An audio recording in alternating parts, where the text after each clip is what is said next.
Hi friends, welcome back to my channel Jayanti Telugu vlogs. నేను మీ జయంతి.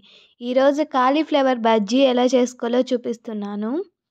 ముందుగా స్టవ్ వెలిగించి కట్ చేసి పెట్టుకున్న కాలీఫ్లవర్ని వాటర్లో వేసి 2 నిమిషాలు ఉడకనివ్వాలి. అందులోనే కొంచెం పసుపు, ఉప్పు వేసుకోండి.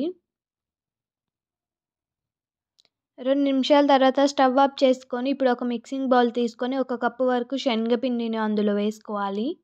అది కూడా జల్లించుకొని అందులోనే కొంచెం కరివేపాకు కూడా వేసుకోండి.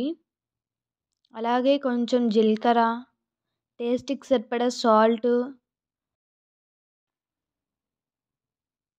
పావు టీ స్పూన్ పసుపు వేసుకోవాలి. టేస్ట్‌కి సరిపడా కారం వేసుకొని, అలాగే 1½ టీ స్పూన్ ధనియాల పొడి వేసుకొని ఒకసారి కలుపుకోవాలి అన్నీ కలిసే వరకు.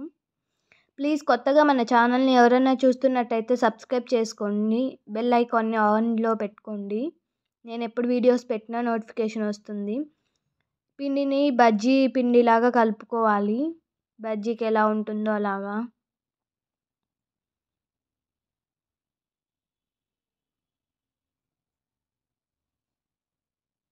ఇప్పుడు డీప్ ఫ్రైకి సరిపడా ఆయిల్ కూడా పెట్టుకొని ఒక్కొక్క కాలీఫ్లవర్ ముక్కని శనగపిండిలో డిప్ చేసి ఆయిల్లో వేయండి.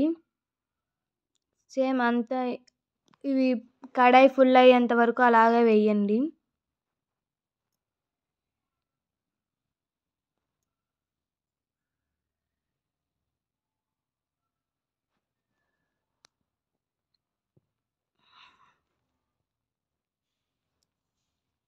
అవి వేగిన తర్వాత ఆయిల్ పైన బబుల్స్ తగ్గిపోతాయి. అప్పుడు తీసి ఒక ప్లేట్లో వేసేసుకోవచ్చు. సేమ్ మిగతా వాటిని కూడా ఇలాగే చేయండి. Thank you for watching. Please like, share and subscribe. అలాగే ఇన్స్టాలో, ఫేస్బుక్లో ఫాలో అవ్వండి. బాయ్. నెక్స్ట్ వీడియోలో మళ్ళీ కలుద్దాం.